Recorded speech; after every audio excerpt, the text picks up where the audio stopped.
Our next speaker is Katja Whitham.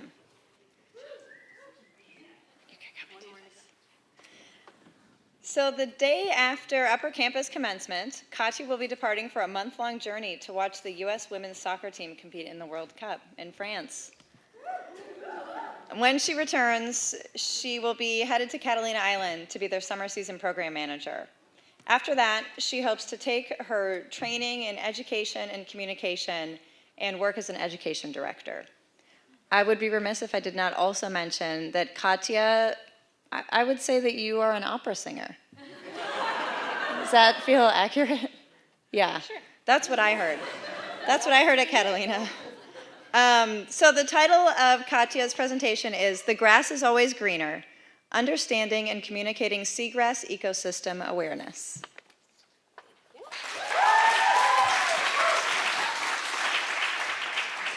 So like Samantha said, my name is Katja and my project focused on seagrass. When I knew I wanted to study seagrass, I began researching away. Despite my incessant Googling, Big Brother did not have any recommendations for me.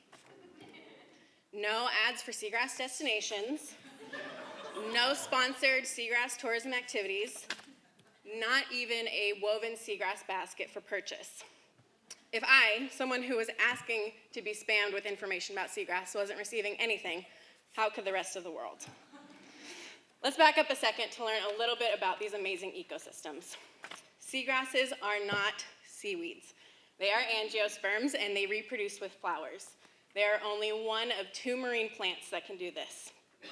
They are also found on every continent except Antarctica and exist in intertidal to shallow subtidal communities where they are vulnerable to sediment and nutrient runoff.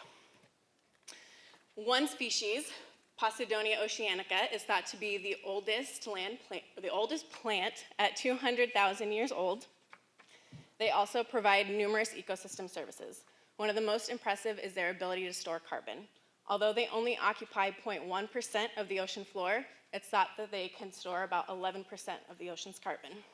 Very important with our excess of carbon on the planet today. So I wanted to know if anyone was receiving information about these incredible ecosystems. To do this, I conducted a survey. I wanted to tap into the local communities as well as to some people whose livelihood depends on seagrass. My survey was sent to Scripps students and scientists, Birch Aquarium staff and volunteers, the Ocean Foundation Twitter followers, and I Love a Clean San Diego staff, which represents the NGO supporter and staff category, as well as hunters and fishermen in Humboldt, whose prey depend on seagrass for habitat. I received a total of 165 responses, 97 from Scripps affiliates, 50 from Birch Aquarium staff and volunteers, 16 from NGO supporters and staff, and 2 from hunters and fishermen, which means we have a pretty ocean-minded and scientific bias with these results, but they're still really interesting. And just like me, these survey participants were not receiving information about seagrass. 153 out of 165 had never seen or heard anything about seagrass on any of the following, on the radio platform, and the numbers stay consistent and above 100 for the following platforms: newspaper, podcast, TV, magazine, and social media. It was clear that seagrass information wasn't making its way to the survey participants. Regardless, I was still curious to know how much they knew about these ecosystems. It turns out there are misconceptions about seagrass and other ecosystems, even in the scientific community. For example, when asked which of the following ecosystems has the greatest capacity to store carbon, and given the choice between rainforests, seagrass meadows, coral reefs, and kelp forests, most respondents chose rainforests, when in fact seagrass meadows can store 83,000 metric tons of carbon per square kilometer, almost 3 times as much as the 30,000 metric tons per square kilometer that rainforest can. Another misconception was which ecosystem was experiencing the greatest decline. 64 participants thought coral reefs, 39 thought rainforest, 35 mangrove, 20 seagrass, and 7 for kelp forests, when in fact mangrove forests are declining at the most rapid rate of 2% per year, followed closely by seagrass meadows at 1.5% per year. Looking at these results, I noticed a theme. Coral reefs and rainforests were some of the most popular responses. Why were these ecosystem, coral reefs and rainforests, receiving so many more responses than seagrass? Maybe because of all of the good publicity they are receiving.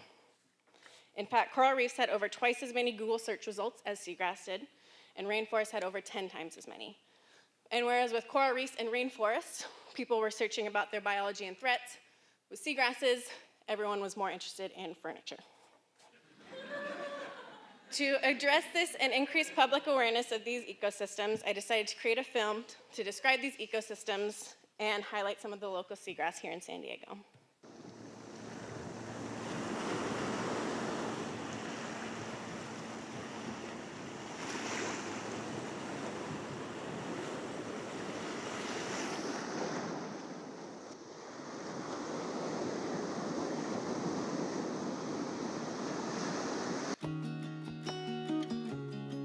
The biology of seagrasses is pretty interesting. Seagrass is a true plant that is related to land plants.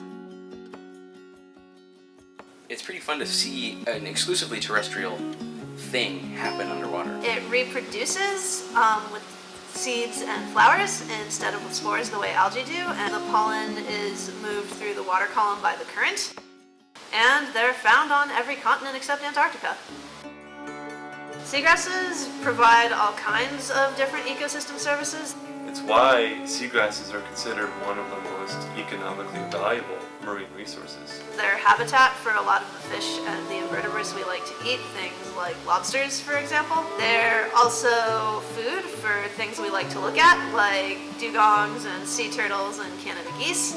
They help keep the water clearer because the network that their roots forms helps just hold down all the sediment and keep it in its place. They're also incredibly good at storing carbon because when seagrass roots die, they're buried in this very low oxygen sediment where they tend not to decompose.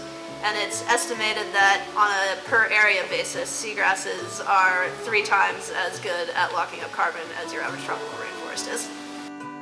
Carbon sequestration is different than carbon capture. I say carbon is kind of like El Chapo Guzman. Catching it is not the hard part, it's the keeping it caught. Seagrass, however, is very good for carbon sequestration because it puts so much of its biomass into its roots.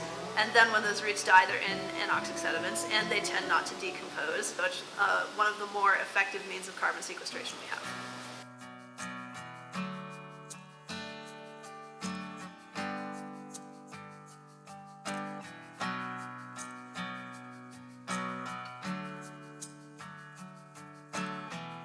So, in my opinion, the biggest threat seagrass is currently facing is excessive sediment and nutrient pollution, which seems to be responsible for most of the losses of seagrass beds.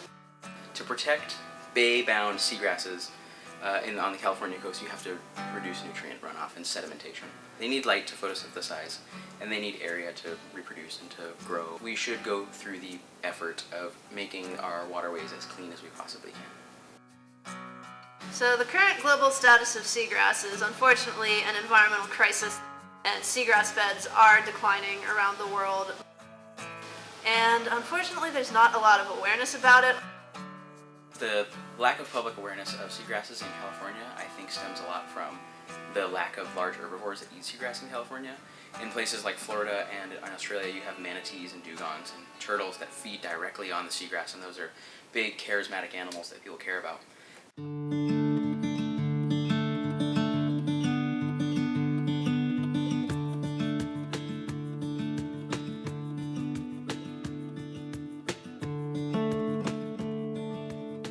This program was started in 2013 by a former graduate student named Charles Peretti. This seagrass bed is a species called Zostera pacifica. So this bed is really interesting in that it has a really limited distribution. Its deep edge is probably limited by light, but its shallow edge is probably limited by swell.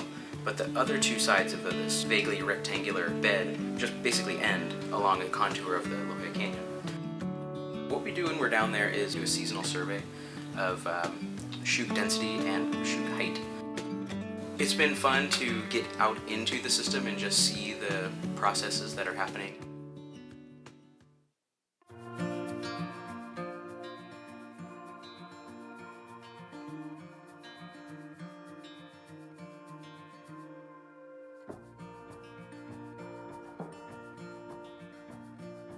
Within California, 50% of the eelgrass habitat occurs in San Diego Bay.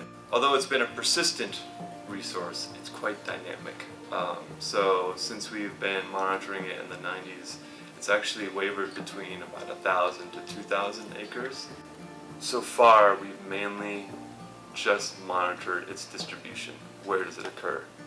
Very little monitoring on its condition or health. So that's where we hope future monitoring will go.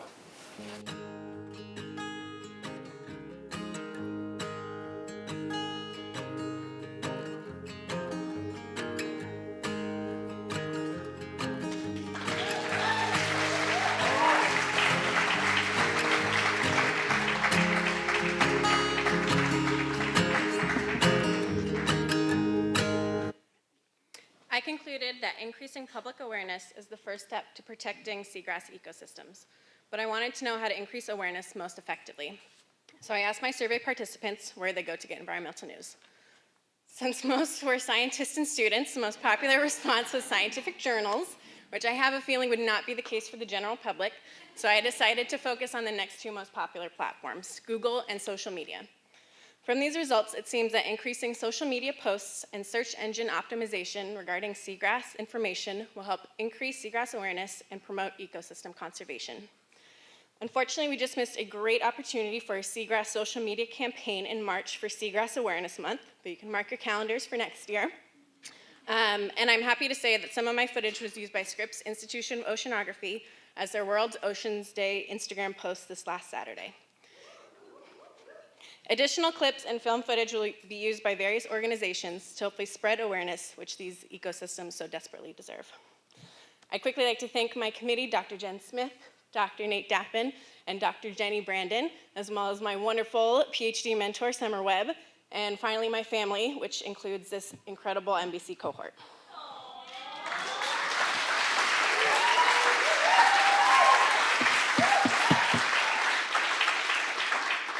Emmy. Hi, I really enjoyed your maps. Could you tell me a bit more about the San Diego Bay map? Oh my gosh, what a fantastic question. And it just so happens I have a slide about that.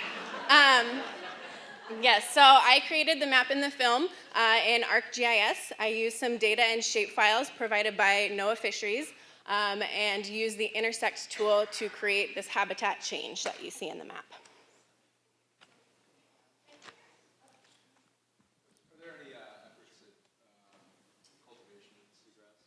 There are a few for restoration. It hasn't been super popular because sometimes it's not very effective and it also costs a pretty penny. So it's very expensive to try restoration. So that's why we're trying to get more conservation efforts.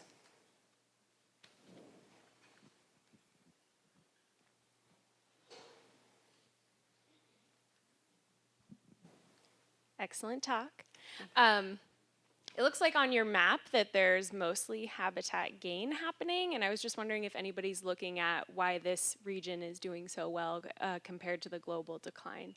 I don't have any information on exactly that comparison, but I do know that here in San Diego, I actually didn't prep her with this question too. We do really care about our oceans, and we have lots of systems in place to help keep our oceans clean. And especially here in San Diego, we have natural resource management plans and mitigation policies to try and keep our water as clean as we can. So I think that's probably why the seagrass here is doing a little bit better than globally.